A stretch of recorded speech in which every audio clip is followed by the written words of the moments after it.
Once again, good morning. I'm very happy to see all of you here this morning.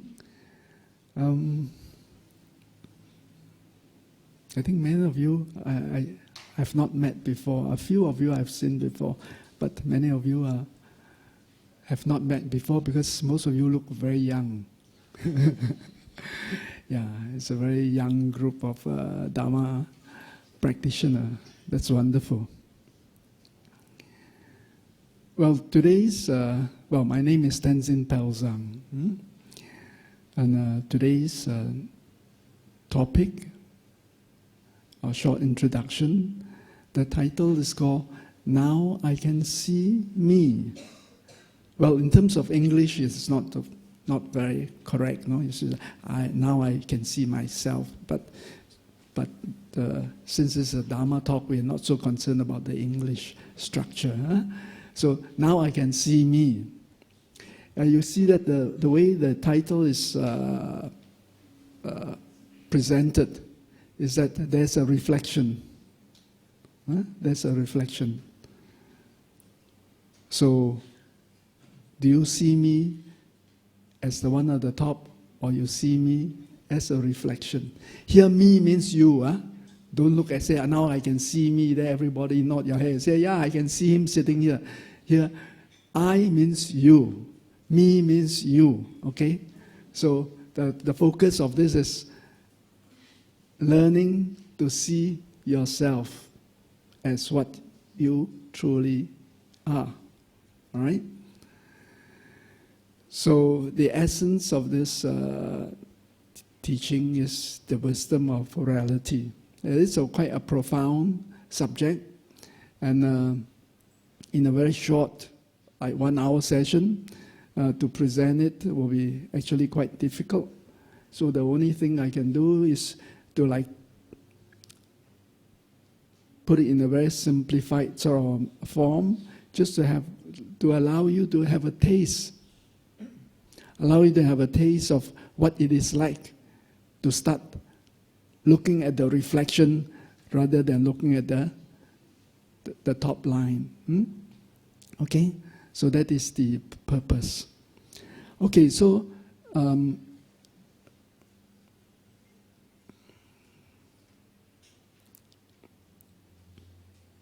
there's only one slide, a few titles. Okay.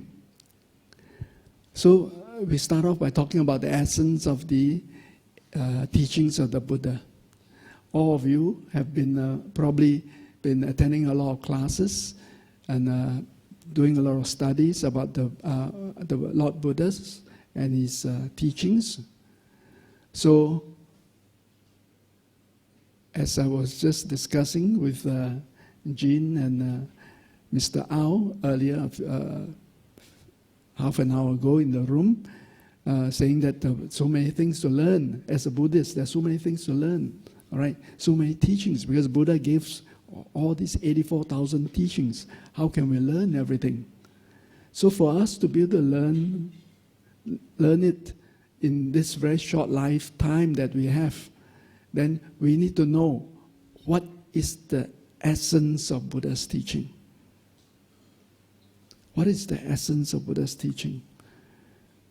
We may say, oh, Buddha taught the Four Noble Truths, Noble Eightfold Path, all right, bodhicitta, and so many things Buddha taught at different times.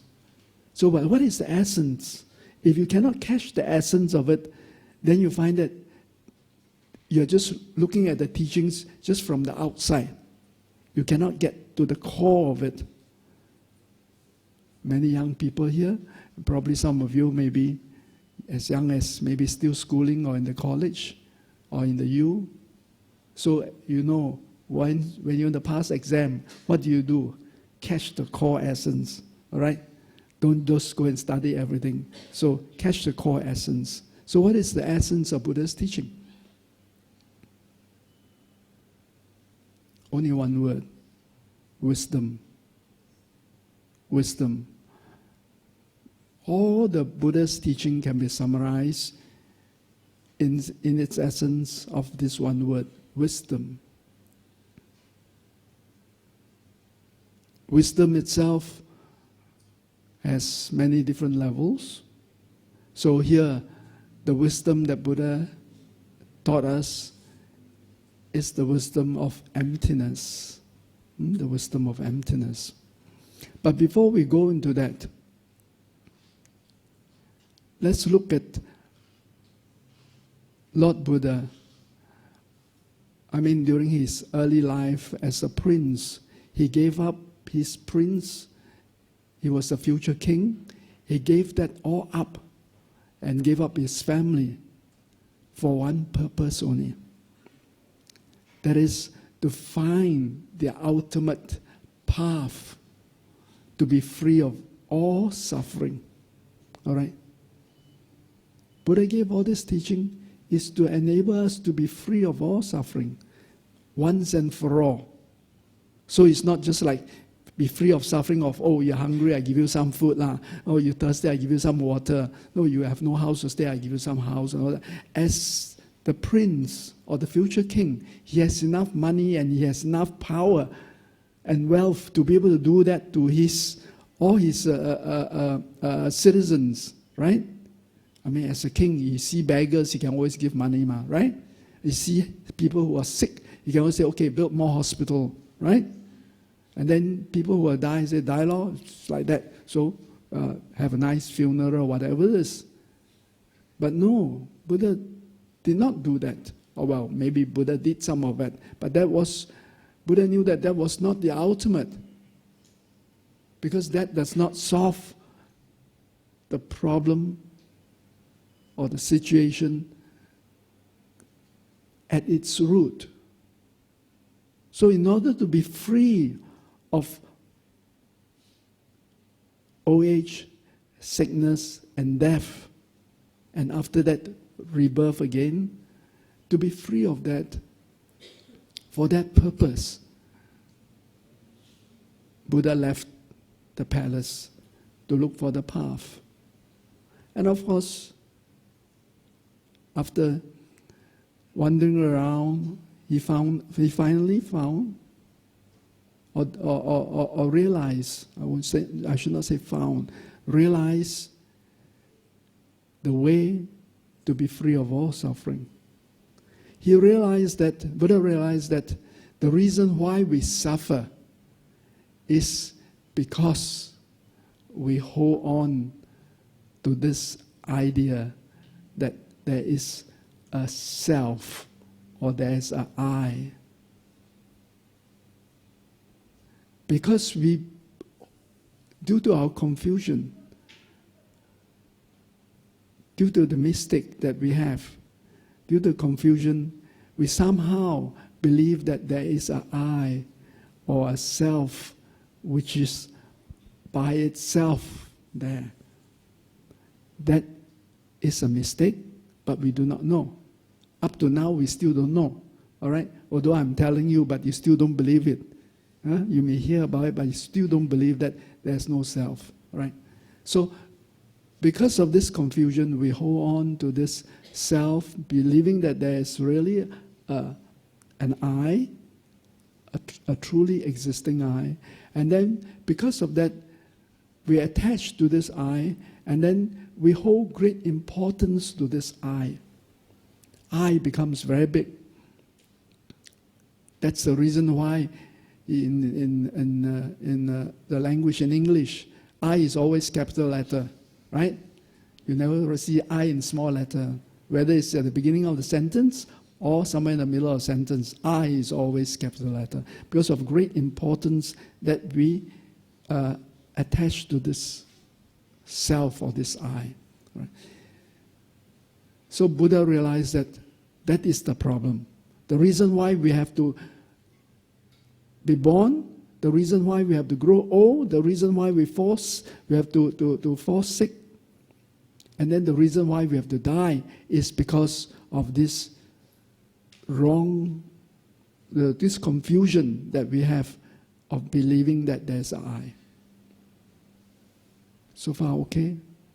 At that level, so far okay. So and therefore, Buddha after his enlightenment, Buddha gave the Four Noble Truths and many other teachings, including the Heart Sutra. When you look at all these teachings, again, when you narrow it down, that is the essence of Buddha's teaching. It contains this essence that what Buddha is telling us, either directly or indirectly, is that everything, including the I, is lack of inherent existence. But because of our confusion, we somehow have the feeling that there's an I that is very important. And that's how I see me now. How do we see ourselves? Look, there's a feeling that there is an I that is there. I, me, okay? All of us, we have this feeling. Now you may be sitting here like this feeling is not so strong. But when you get angry, you have this feeling, I, so angry, you know? So big-tick, you know? So fed up, you know?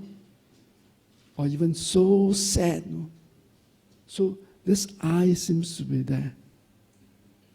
And this I, when with this I, then there's the mind.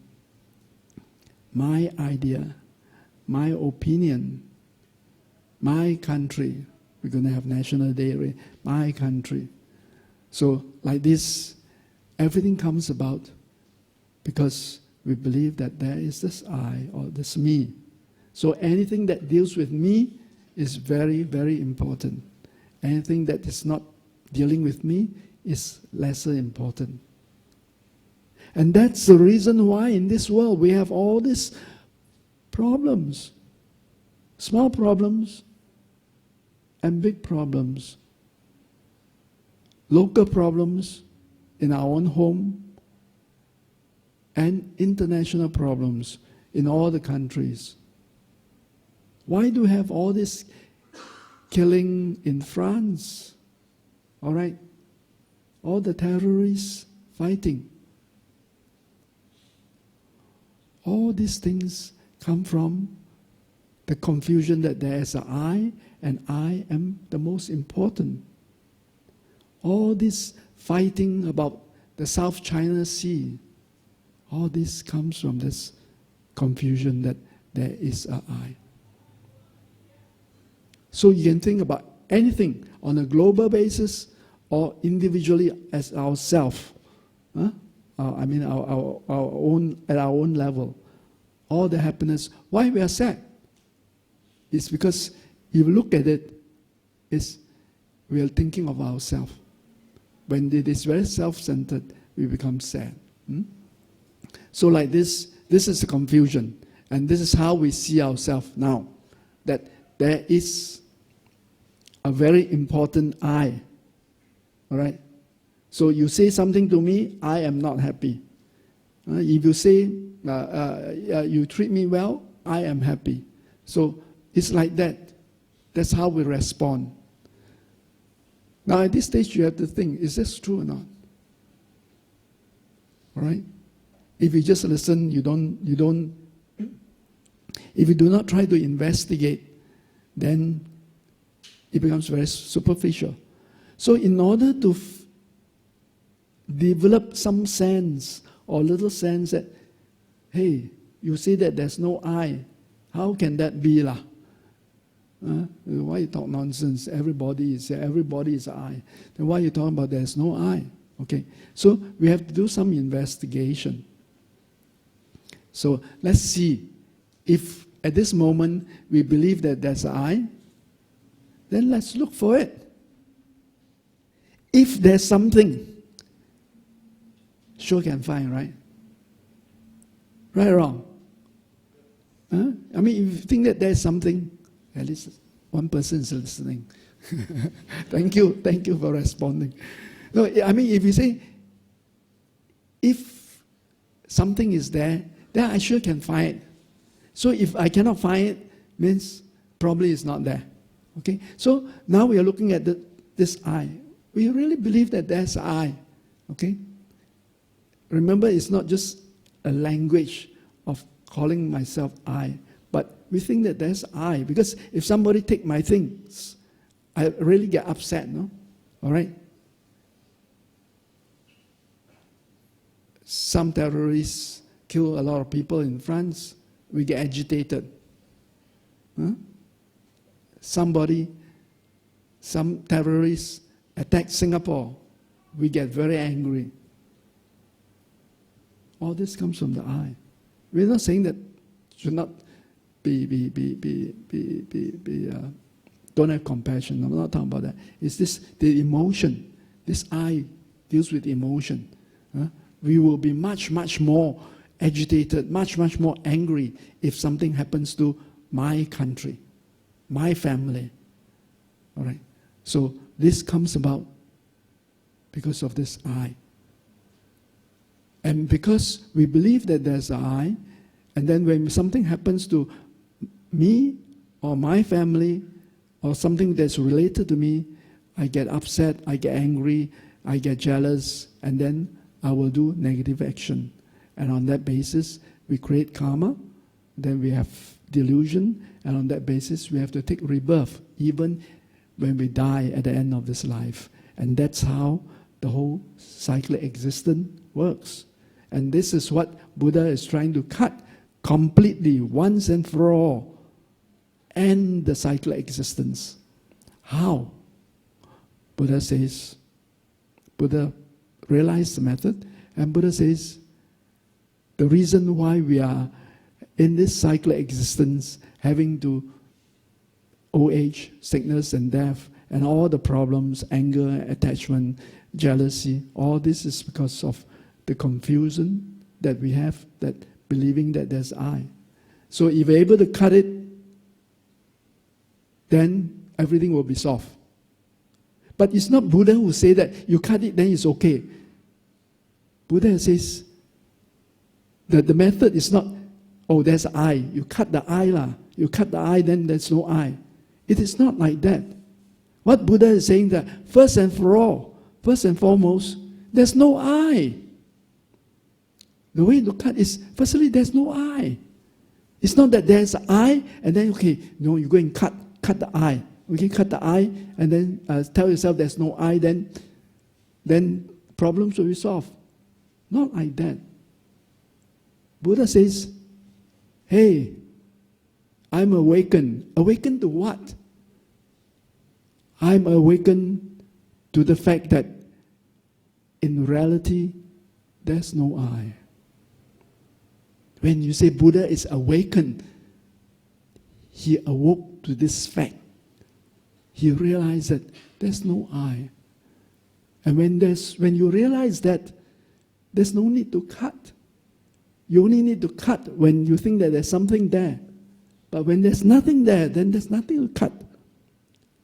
There's nothing also to be attached to. And all problems are solved. So, Buddha's teaching is to allow us to realize that in reality, there's no I. And I, from the way we look at it, the I, that sort of I, does not exist. So of course we don't believe lah. I mean, Buddha himself said, but don't just believe my words, right?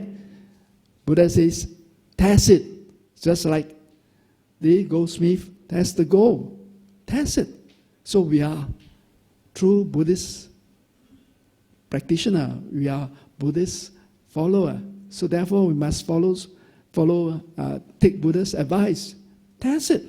Don't just say that Buddha said there's no I and therefore there's no I. No. We must test it. How? Since we believe at this moment, we truly, truly believe that there's an I, then we go and look for it. If there's an I, we should be able to find it. All right? So that's why the next step will be, we investigate.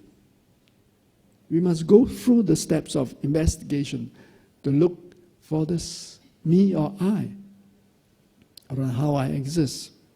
So then now, when you talk about the person or this me, Buddha talk about the 5 aggregates, right? This one you all know. the 5 aggregates. And the 5 aggregates you can like summarize into body and mind. The 5 aggregates: form, feeling, discrimination, factors, and consciousness. All this form itself is the body, physical form, the material things. Feeling, all these are mental. So when we say this I, we can broadly break it down into 2 areas. The 5 aggregates, we can break it down into or condense it into 2 areas. One will be the physical form. That is the material form. This one we can touch, we can do a lot of things. And then we have the mind, which is the mental. All right. So these 2 aspects of it. So therefore, now, if there's an I, then it must be, let's back off a little bit. So when we say I, we always say me. Okay, this me. All right. So the indication is, we will not say, oh, that's me, or that's me. When we say me means here, right? So therefore, the indication seems to be that the me is somewhere here. Okay. So the way we investigate, it will be, you look at it, I want to look at the I or the me. It must be either in the body, one with the body, or in my mind, or combined or both. Right? So this is the way, this is the approach we would do the investigation. So first step is that, is me the same as the body or not? Then of course immediately you say, yeah, of course me is same as my body. Because when we say when we say I or me, we always do like this, me. Or some people would point the finger and say, point the nose and say me. So it is like as though it is me means my body. And it is reflected in the way we respond. If somebody knock your body, then or touch your body, then what do you say? Don't touch me. Right? But I got touch you, man. I touch your body only, what? True or not? Then my body is me. Then if your body, then you say, yeah, but you touch my body, that's me. So if you say that your body is me, then why do you say, oh, my body is aching? What do you mean by my body is aching? Easy to say, this is my handphone. My handphone is ringing. Means this is me. This is handphone.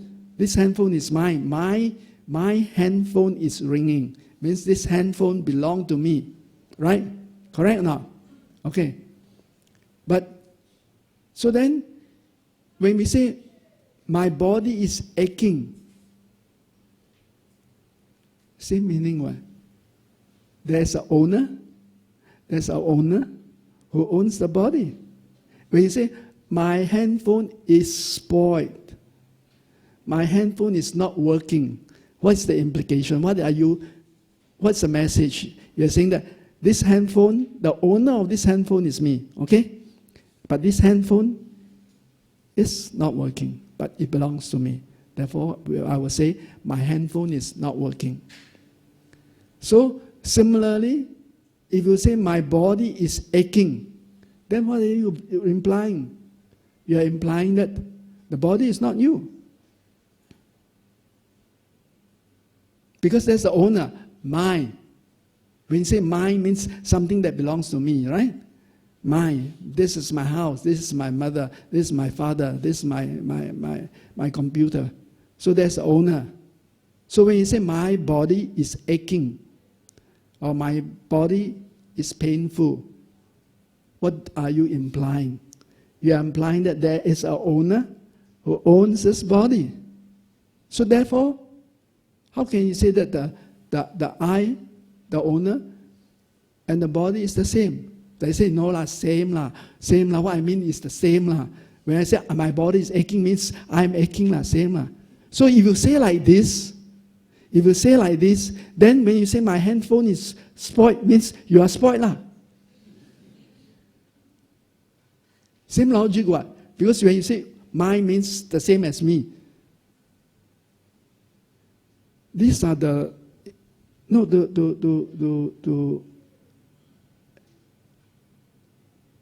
let me just digress a little bit. Some of you may get a little bit lost as to why we talk like that. Like, wisdom itself is not any old how come. Wisdom comes from logic. Okay, it must be logical. If it's logical, then it is wisdom. If it's not logical, then it's not a wisdom. Okay, all right. So that wisdom for us to develop that itself has to come from the logic. All right, has to be a direct realize that it is like that. It is cannot be disputed. So the very moment you have some way of thinking and that can be disputed, that somebody can, like just now we just did a short debate, and then you find that, oh, then you get lost. Then the concept you hold is not the wisdom, right? So right now we have this thinking that me, I, same as the body. Because when somebody hit my body, then we say, don't hit me. So then we just had a short debate on ourselves to say that it's not true. How can you say that? How can you say that the body is me? All right. Then on the other hand, then say, oh, then actually the me is not my body. So again, here we say, if the me is not my body, then if somebody hit our body, then we cannot say, don't hit me. And also, more ridiculous would be that if our body and me they are two different things, then we can, all of you can come here and say, I come here, but I left my body at home. Because they are different. So they cannot be different, right? Because it's ridiculous. How can I say I'm here in the Buddhist fellowship and my body is at home? So my body and me cannot be separated. Here we're not talking about the mind, just me, this I. When I say I am going to Buddhist fellowship, so from your house, I am going to Buddhist fellowship. So you, which consists, you would come. And what actually we see is your body coming. Right? So then you say, yeah, then me is the body. Has to be associated with the body. Cannot be separated from the body. And yet, we say that my body is painful. Then when the way we imply is that body and me is two separate things. My body, you go shopping.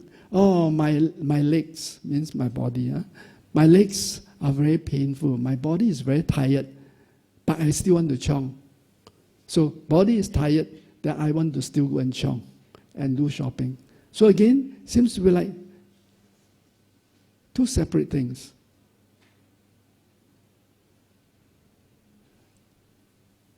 Then you look at it, the mind is the same thing. Then you say, maybe when you say I or me, is the mind lah. Of course, you can argue the body. Then when you say me, is my mind. Okay, the mind. Then again, the same argument would fall true. If you say I or me is the mind, then why do you say my mind is so confused? It's the same way as saying my handphone is not working. My handphone is very dirty. Very dirty. My handphone is very dirty. My mind is very confused. Same meaning one. Right? So then you say, no. Then in that case, then the mind and me separate lah. They're two different things. So again, the same argument will be that if the I, the me and the mind are two separate things, then you don't have to need the mind. You can live without the mind. Can or not? Cannot. Right? Cannot live without the mind. Yeah. When you are dead, you don't have the mind. Otherwise, you are always with the mind. So then, you look at it, the body is not the mind. Rather, the me is not the body. The me is not the mind. Then combine. It's combining. No, body and mind, well, we always say body and mind, right? So me means body and mind. So if it is combined, say me is body and mind, then what happens when we die? If you say that, when I say me or I, it is body and mind combined together, that's I. So, then when you die, what happens? Your body get burned.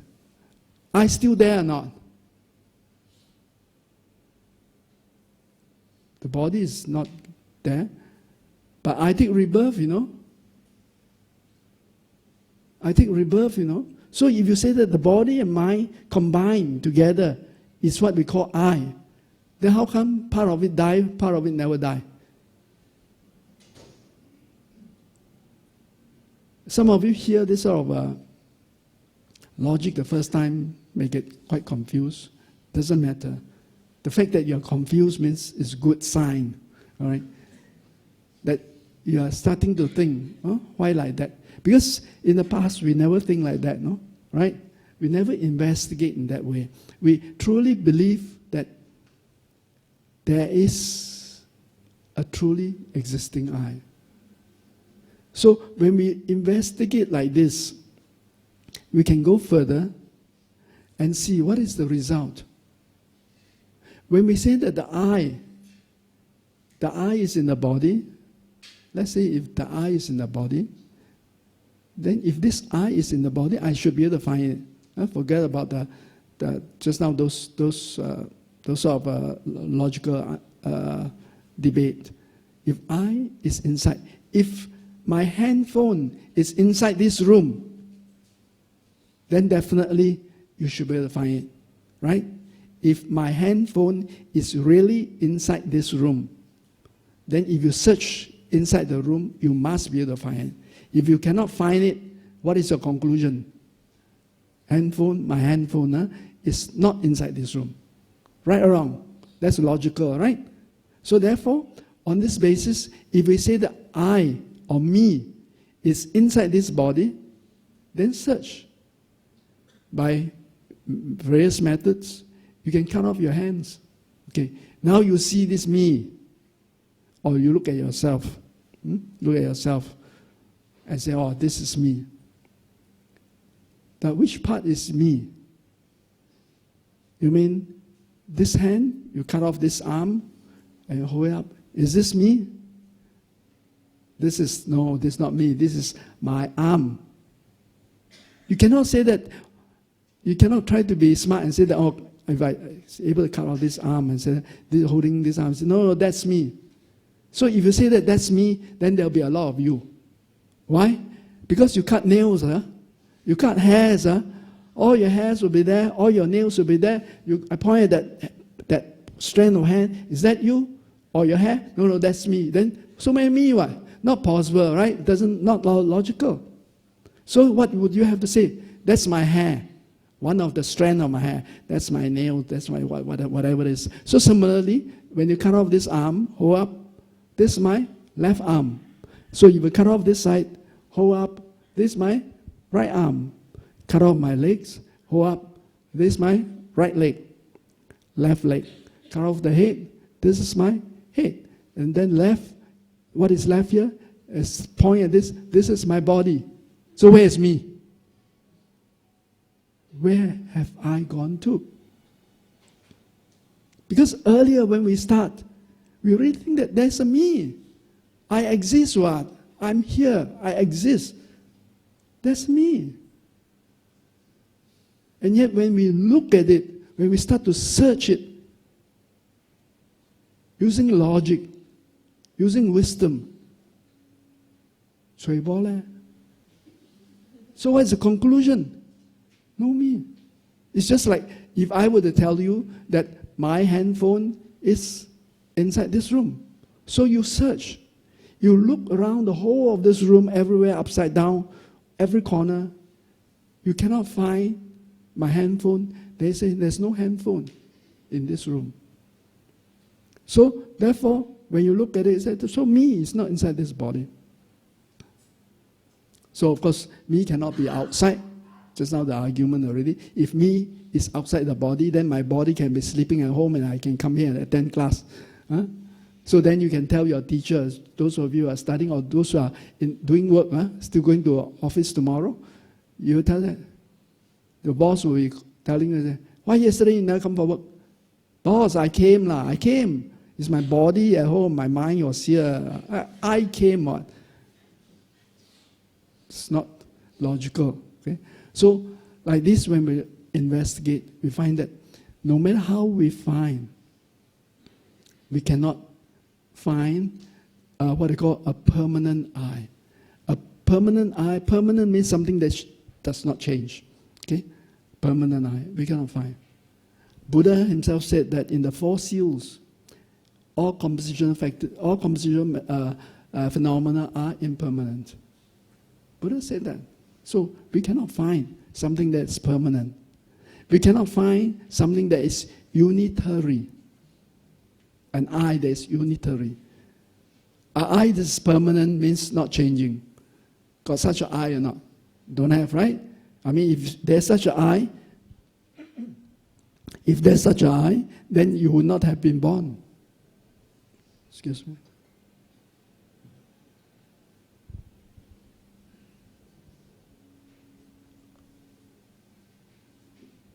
If there's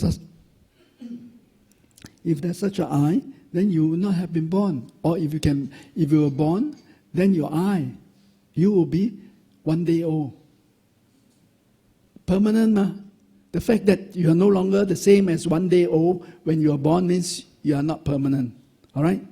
So therefore, the I is not permanent. Is it unitary? Unitary means one single unit. Obviously, it's not lah. When you say I, your hair, skin, bones, everything all together, all right? There's so a lot of parts. And then, is it independent or not? No. The I comes about through many things. How do we come about this I? Came about beginning from our father's sperm and mother's egg. That's how we came about. Without the father's sperm and the mother's egg, it cannot come about. So it's depending on things. Depending on things. So when we look at it, what we find, the result of our investigation is that we cannot find something that is permanent, that is unitary, and that is independent. We cannot find that. So therefore, it means that what we have discovered is that it lacks inherent existence. Inherent existence means something that is there by itself without depending on others. Something that's always there. So, we cannot find that. Remember when we first started talking, we say that the way we look at ourselves is that's just me, that's always permanent. The me that is now and the me that's yesterday, same or not? Same. The me that you were 10 years ago, same me, what? It's the same me. All right? So that's as I say, it's a feeling. That's how we perceive things. But in reality, when we look at it in detail, we find that we cannot find such an I or such a me. So, but you say, okay, I cannot find I, because when I dissect my body, I cannot find this I. But got I or not? Please don't go back and tell your friends there's no I. Who says no I? You exist, what? That's you, what? You got IC, what? With your IC, our passport, you can go everywhere, what? Right? And those older people with your IC and all that, you got Pioneer card, what? Right? You show your Pioneer card, then you can get a lot of things and a lot of benefits, what? So, of course, you exist. You cannot carry a Pioneer card, go until there, and then the guy tell you that, no, you don't exist. So of course we exist. So then it seems to be a contradiction. At first, when we think that there's a really I existing, then we investigate, we cannot find it. And yet there is an I that functions. So this is what it is.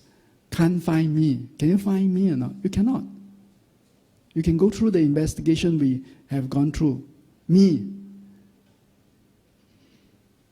Listen to this, remember this, and then when you go back, and then if like this afternoon or tomorrow, you say, I am so angry.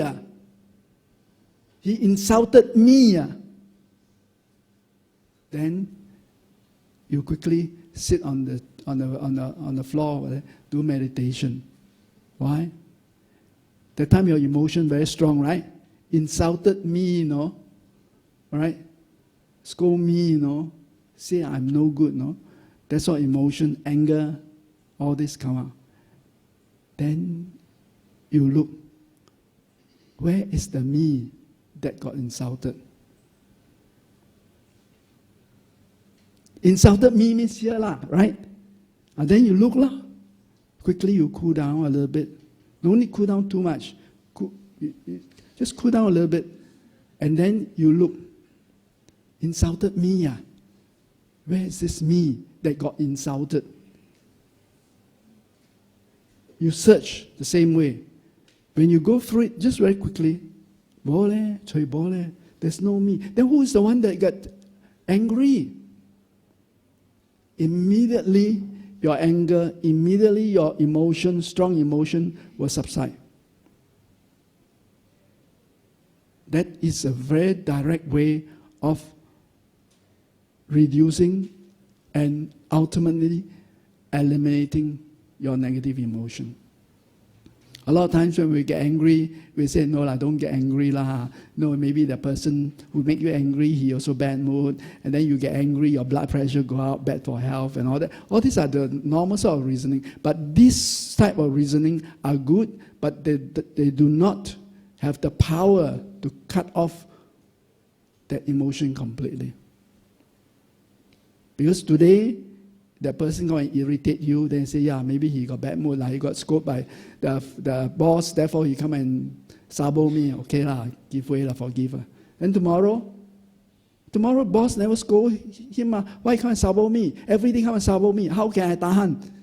So this sort of reasoning got a limit one, alright? You can use this sort of reasoning, but got a limit. But when you go deeper into it and get the wisdom itself, who is this me who is always getting angry? So when you cannot find the me that is getting angry, the subject, then there's no anger. Who gets angry? You cannot find. First you must find me that gets angry, then you have a reason to get angry. When you cannot find me, it's like I hit something. Then you cannot find the person that's being hit, then there's nothing to talk about being hit, right? So similarly, when we say I get angry, then you realize that actually there's no me or I that's angry. Oh, so powerful, I tell you. If you can meditate like this, cut off all your problems. And that's what Buddha did. That is the point. To develop this wisdom. It doesn't come just like that by listening to a talk, especially from me who is small fry, By listening to this talk just a short time. It requires meditation, but that's the technique. Ultimately, you find that there's no I. When there's no I, it cuts off all the emotion. And then when we die, why we take rebirth? Generally speaking, why we take rebirth? Because when we are dying, the thing is that I am dying. Right? I don't want to die. There's a grasping, that there's an I. I don't want to experience this. Then okay, if you're grasping on that, this creates conditions for us to take rebirth. And then you take rebirth. And therefore, Buddha says, all phenomena are selfless. That means there's no I. As far as a person is concerned, there's no I. And on that basis, you'll be able to develop the ultimate peace, nirvana. Nirvana is peace. That's why Buddha says in the fourth seal. So then, we talk about no I, then how come there's an I? You cannot say that there's no I. There's an I, there's function. This I that we talk about comes about dependent arising. Depending on our father and mother, then we are born. Then depending on the body, together with the mind, functioning together, and therefore on this basis there is an I. So this I is dependent on the body, is dependent on the mind. Coming together, therefore there's an I. But then once they're separate, there's no I. Similarly, our body itself comes from the father, mother. So like this, although we cannot find an I, ultimately, yet conventionally, there is an I, there's a me that functions, that go to work, that go to sleep, that go to do whatever that needs to do, that come here to listen. So this is the two truth. Buddha taught the two truth. First, the ultimate truth, that there's no I. Okay? Then the conventional truth. Conventionally, there's I that functions and come. And this conventional truth, the I that comes about, how it comes about is depending on things coming together. That's called dependent arising. Yuan qi. Depending arising, depending on the condition, yin yuan, depending on all the conditions, causes and condition, things come together, and therefore it's called yuan qi, dependent arising. That's how things is there. And yet when we look at it, investigate into it critically, we cannot find it. This is called the true truth. Ultimate truth, things do not exist. All phenomena, I, me, cannot find. Computer, you look for it, cannot find. That means when you break it up, there isn't an object where you can pinpoint and say that's a computer. How the computer comes about, all the parts put together, then that is functionally, conventional truth, there's a computer. But ultimately, it does not exist. It is empty of inherent existence. So on this basis, when you look at it, when we look at I, this is how we should look at it. The real me. The real me. Just by listening to this and contemplating this itself, it is so powerful. Of course, if you just don't do anything to it, then not much effect. You won't feel any effect. But really, if you just to contemplate a little bit, you find that it is so powerful. It is very much like knowing is there and it's not there. Knowing is there and yet it is not there. And therefore, in that sense, when you look at the me, next time you say, looking at me is like looking at a reflection. You're just looking at the reflection, nothing more than that. Reflection exists not.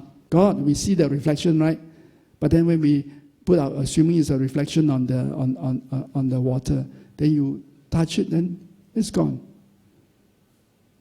So next time when you look at me or I, just remember it is like an illusion. It's not an illusion. An illusion means things are not there. But it's like an illusion. It is there and yet it's not there. Okay, so I think that should be enough for today, 1 hour. Sadhu, sadhu, sadhu. Any questions you'd like to ask? So, brothers and sisters, any question? Yeah, we have a sister there. Let me come over.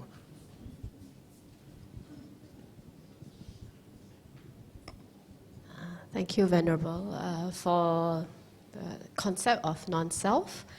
And I think it's something that I constantly contemplate about non-self and why am I suffering. It's probably because of my clinging to my own ego, right? On the other hand, although I accept the concept of non-self, we are constantly reminded around our surroundings, because we are all conditioned beings, that there is a self. You deserve something better. You deserve a lifestyle. You deserve this, you deserve that. And even when we talk, we're talking about I. So on one hand, intellectually we accept the concept, but on the other hand, we are reinforcing the concept of self. So how do you reconcile that? Yeah, thank you. I think it is a very important question or comment that is being raised, which all of us as practitioners, we face this sort of so-called dilemma. Firstly, what we need to go through is firstly the study. It's important that we do more intensive study, and and through meditation to develop in our mind a deeper understanding that it is not merely a concept. Because if we hold to it and then this is only a concept, remember a concept is just a concept, all right? Here, when you find it, while we start off, when you're listening to this, it comes like a concept. But then when we go into deeper and deeper, then we find that it is not a concept. It's through our own wisdom we will develop, understanding that it is a reality. A reality. A reality is not a concept. Concept can change. Reality cannot change. Okay, and that's why Buddha gave the Four Noble Truths. Why do you call it the Noble Truth? All right, that truth itself means it is something, seems like a concept, but it is a fact. It cannot be changed. Okay, if anything can be changed, it's not truth. Okay, so in the same way, we have to develop. We have to through contemplation and study on this this non-self, develop ourselves to the level that we believe that it is the truth. So we must eliminate, or at least slowly reduce this idea that it's only a concept, that it is a truth. But of course, even if we have developed that there's a truth, doesn't mean that we hold on to that truth. And that is the important point, okay? So if you're able to develop the level and say, yeah, I believe, because I look at it, there's no self. You go through all the analysis, I really totally believe that that's the truth, there's no self. But that doesn't mean that I am able to hold on to that truth or behave in that manner. Now, this comes in two things. One is due to our habitual imprint that since like even from birth itself, there's this holding on to this false view that there's a self. And then the second point is exactly what you say, the society. The society is such that everybody talks about self, everybody talks about that I deserve something better, and like that. So the focus is always very much on the I and me. I deserve better includes everything looking good and then having a job and better life and more comfort or whatever it is. So, or better treatment. So then the thing is that we must, like, while being bombarded with all this social sort of, this sort of pressure from the society, once in a while we must do a bit of retreat. That means physically move backwards a little bit, okay? And look and see. This is time you have to refresh. Everybody talks about self. Everybody talks about that the I that deserves something better. Is that true or not? So you reflect. It's not whether we deserve something better or not. It's whether there's an I that deserves better or not. So this is where your wisdom will come back and say, yeah, I'm quite convinced that the truth is that there's no I. So if we hold on to this truth, then those other people who do not share the same truth, then they are ignorant. We can only say that, or they are confused. Don't say ignorant. Ignorant is too strong a word. They're confused. Whereas we are able to have the wisdom to through our analysis logically, not just believe, say Buddha said so, that really I cannot find the I there. So there's no I that's truly existing. So I have this wisdom, then the rest who do not share this wisdom, they are confused. So if they are confused, do I want to behave in the same manner as they? Of course, those people who would say, no, I don't want to behave like them. But how can? You're in the society, right? So that's where you bring back your conventional truth and ultimate truth. Ultimately, there's no I that needs to be pampered. There's no I that needs to be praised to deserve something better. But conventionally, there's I that operates in this society. And therefore, we are not in a mountain, so we have to be immersed in this society. So you immerse in this society. While you are immersing in this society, while you go around doing whatever it is that needs to pamper this I, to make this I better, whatever it is, that this I deserves better, at the back of your mind, you have the light of wisdom always shining. In reality, there's no I. And when you're able to operate like this, that you are operating on the middle path. You're not going to one extreme and say there's no I. You're not going to the other extreme and say there is an I. Conventionally, there's I. When you analyze, ultimately there's no I. You walk the middle path. So you're able to integrate with the society, going about doing all your normal sort of work, enjoying whatever it is you enjoy. But at the back, your wisdom light shines and reminds you, ultimately, it is empty. So similarly, those who listen to my teaching always say, when I talk about food, I always talk about laksa. So it's just an example. The bowl of noodles, you can enjoy it and say, sure, and really enjoy it. But those who are confused will see that this is really there, sure. But then, if you have the wisdom, you say, sure. Your friend says, sure or not? Sure. Want to come back or not? Yes. Come back tomorrow.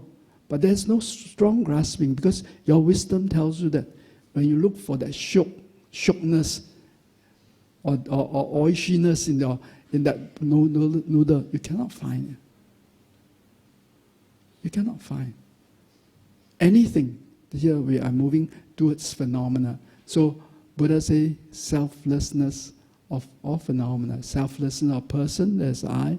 Selflessness of all phenomena. All these are empty. If you look for it, although it is there, while you look for it, you cannot find it. So you operate on this basis, then it's okay. So it means you still enjoy, you still look for promotion, you look for whatever that we think our life deserves. But we are not holding on strongly to it to say that it is there. We know that it is there. We know that we are able to get the promotion. We know that we're going to get whatever we want. All this comes about due to dependent arising. You do all the necessary things, and when all this condition comes together, therefore it will happen. And when all this condition finish, it will dissolve. So on this basis, we have families, we have spouse, we have children. Conditions come together, therefore that person becomes our spouse, and these become our children. When the conditions are no longer there, then everybody goes separate way. Whatever. So the thing on this basis, when you understand that you enjoy the life, and yet you're not holding on, grasping. Our problem is that we believe there's a strong I, we grasp onto this I, and anything, because we grasp so strongly to the I, any other thing we also hold on to it, we don't let go. And this is where, if you look at it in the very gross manner, this is where all the terrorists is like that. They hold on to a certain concept, and then this is my concept, this must be the way. And on this, all the problem comes about. So for us as individuals, we look for it, we work for it, we work for the promotion, whatever it is. We work towards a good life, we enjoy it, but there's no grasping. And when things are there, you enjoy. When things are not there, you let go. Why you let go? Because originally it was never there, in that sense. That means if you look for it, you cannot find it. It's just conditions coming together, then it's there. So it's like a rainbow. You see a beautiful rainbow, you enjoy. But we don't grasp at the rainbow. Not like a child. A child will say, oh, daddy, mommy, rainbow gone. I want the rainbow, I want the rainbow. Then what do we tell our children? No, it's there. It's not permanent. After a while, you'll be gone. So, like that. So similarly, all things are like that. It is there, we enjoy, we see it, we experience it, and then after that, it is gone. The fact that it is gone means it's never there in the first place as permanently there, as inherently existing there. It is there because of conditions.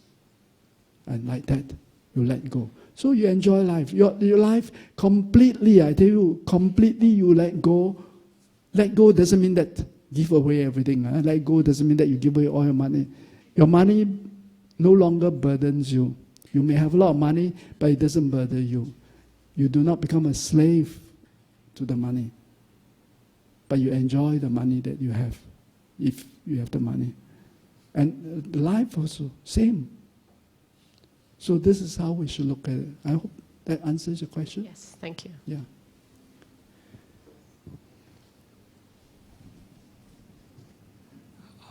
Can I be equals to the conscience that is constantly reborn?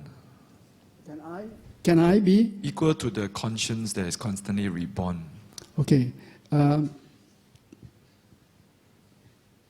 Firstly, the consciousness, we talk about consciousness. Consciousness sometimes is equate to the mind. Equate to the mind. So, like what we are saying now is that if we say that if I is actually the mind or the consciousness, all right, then we can say that I never die. But then that's not true. We die, all right? We die in that sense. So the I that is, so similarly, just now we say that if I is the mind or the consciousness, then we would not say that my consciousness leaves the body. When we die, our consciousness leaves the body. If you know the process of dying, our consciousness leaves the body. The fact that when we say, my consciousness will leave the body when I die, indicates that the I and consciousness are two different things. They are related, interrelated, but they are not the same thing. So in that sense, in that very strict sense, I cannot be equated to consciousness. But in a general sense, we say that I take rebirth. Then we say that I take rebirth. Then we say I. And actually what takes rebirth is the consciousness, mental consciousness that takes rebirth. Then in that sense, a more general sense, we equate I as the consciousness. But if you want to go even further and say that if I is the consciousness, that means does consciousness exist? You go and look the same way. You cannot find consciousness. Cannot pinpoint and say, this is consciousness. When you say something which you can find, so now I use the example handphone. If I find that, I say, this is my handphone. I can point it and say, this is my handphone. All right. So similarly, can we pinpoint and say that is the consciousness? You cannot. You cannot find it. Because consciousness itself lacks inherent existence.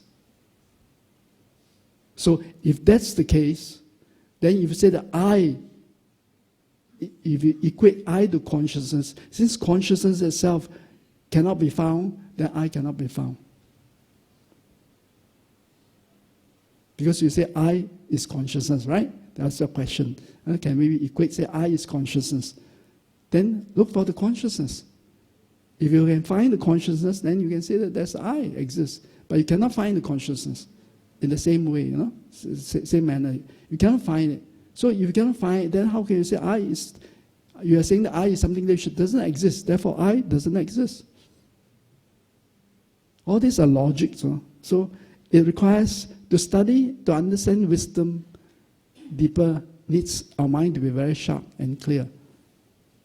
Very sharp and clear. So sometimes when we are very dull due to tiredness, it's not a good time to talk too much or listen too much about emptiness. Just listen a bit, put it aside.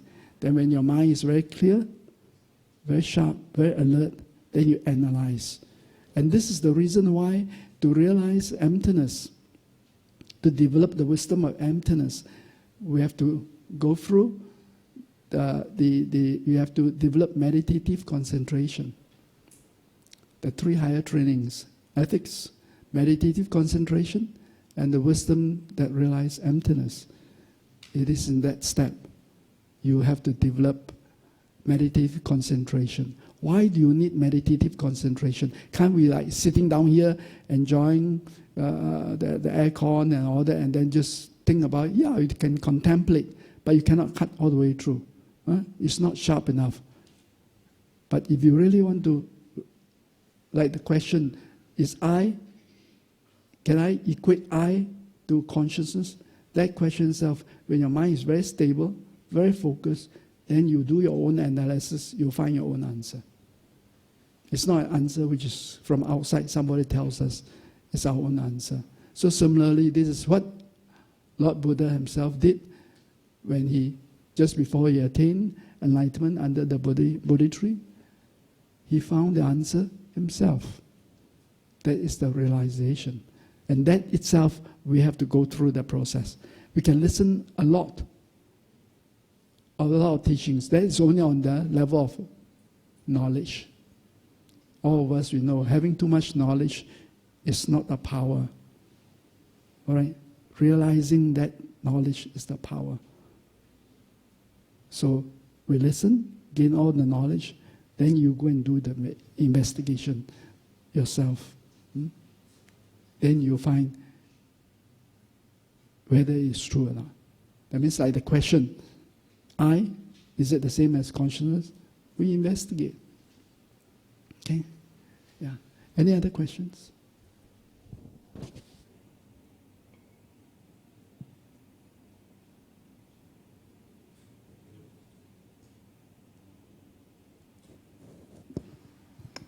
Dear Venerable, thank you for the sharing.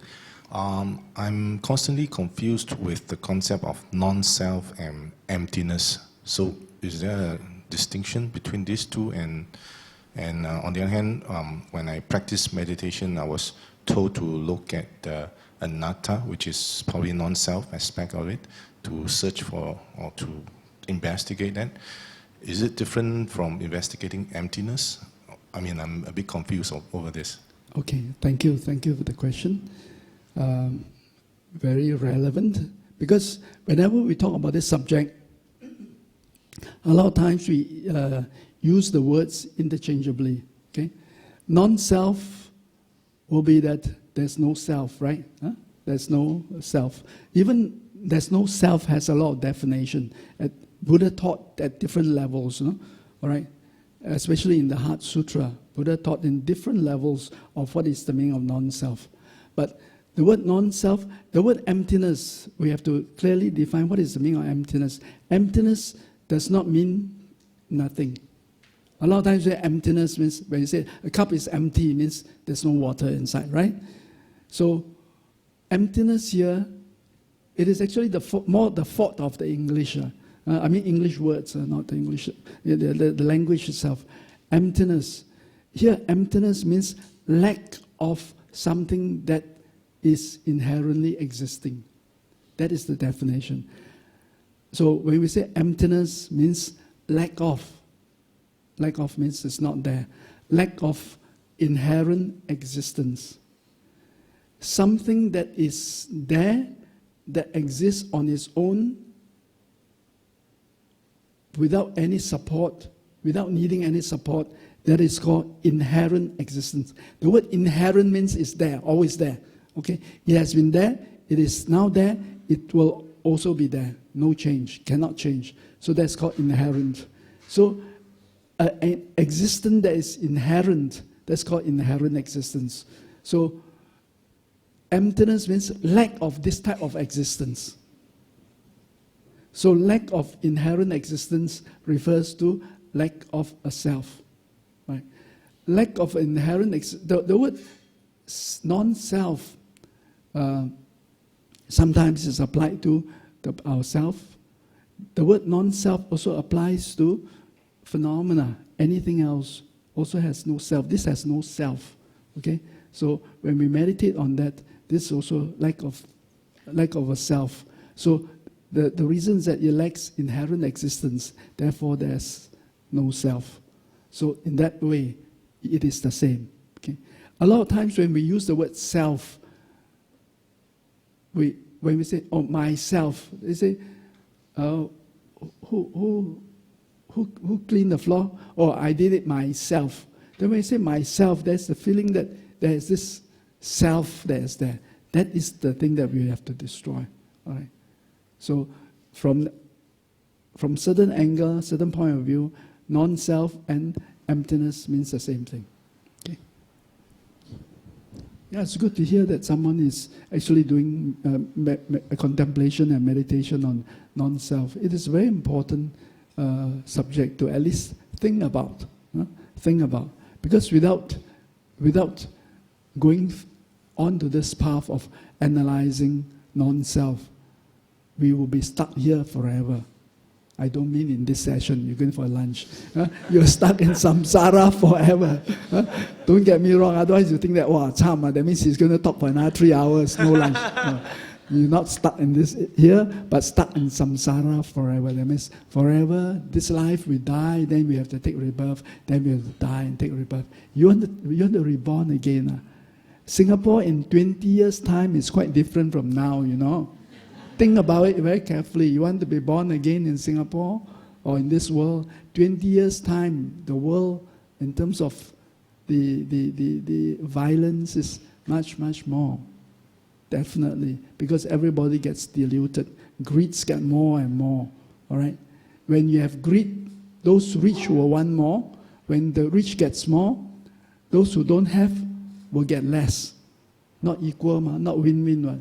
So then the poor people or the deprived people get less or don't get. That's why they fight. That's why the refugee, why they want to run to Europe. They don't get what they see, that Europe is very good. So they want to come. So when they go there, they don't get what they want. They turn to violence. Same, Singapore also the same. Migrants come here, they think that down here can dig gold. So they pay all the money from Myanmar, all this, they come. Of course, they're looking for a good life. But then when they don't get, turn to violence. No money, so turn to violence, crime. It's like that. Oh, so like that, 20 years, I say 20 years is if you die now, and then you get reborn, and 20 years from now you are adult. Wow. Don't talk about 20 years, 10 years from now. If you're reborn now, 10 years from now, I think the PSLE and all the school also is... I tell myself, no more of this. Enough already. That time your school bag is, don't know how big, don't know how heavy. Okay, anyway. Yeah, any other questions? Yeah. So, brothers and sisters, this will be last question due to time constraints. So, the brother there.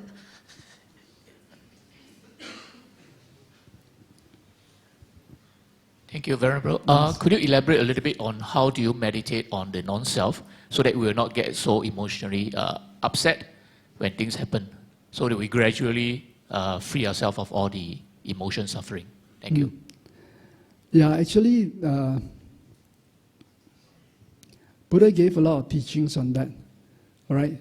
And also depending on which, at the moment, which tradition of Buddha's teaching you're following, like the Satipatthana Sutra, Buddha gave the teaching on how to meditate on the 5 aggregates, right? That is a method. I think that sutra itself is very, very clear, but it goes into a lot of deeper points.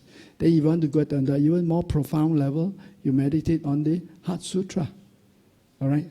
The Heart Sutra itself, it talks about no eyes, no ear, no nose, no tongue. So that itself is a meditation on a non-self.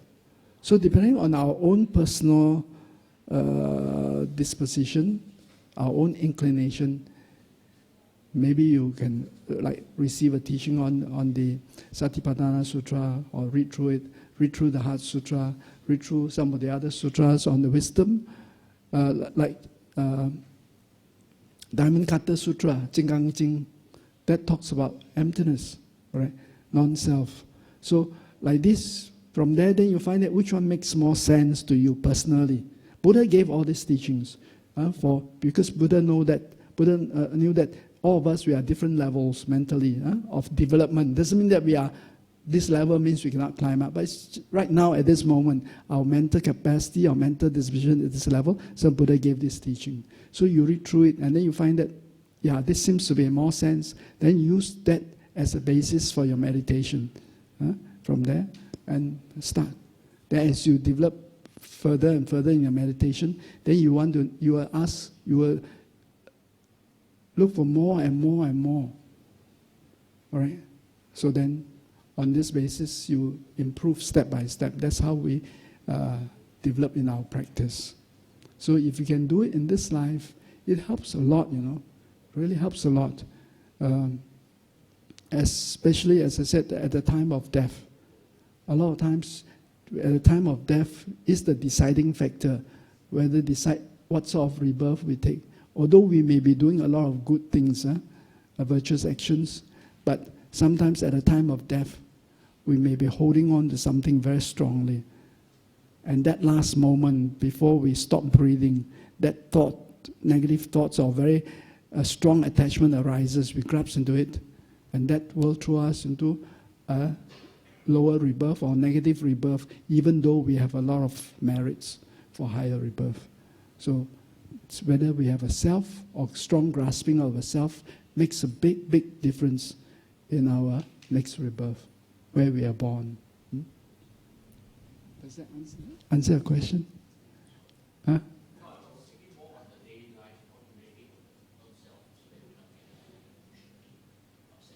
Yeah, I think here the daily life itself, because it's a very profound subject, we cannot say it will be difficult to immediately be able to do it. So, for instance, Buddha says we say that in the what do you call it? The 4 foundations of mindfulness. So talk about the body.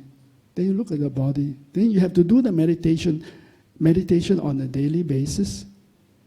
So, for instance, when you get injured or you get sick, then you say that, where is that body that is sick?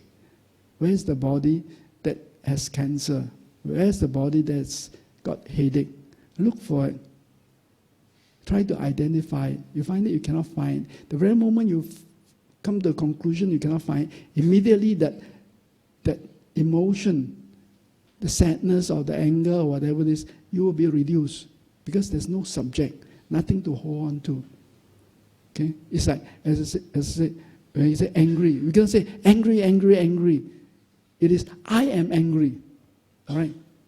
But then once you discover that there's no I, then where does this anger comes from? How does this anger affect when there's no I? That is how we will improve.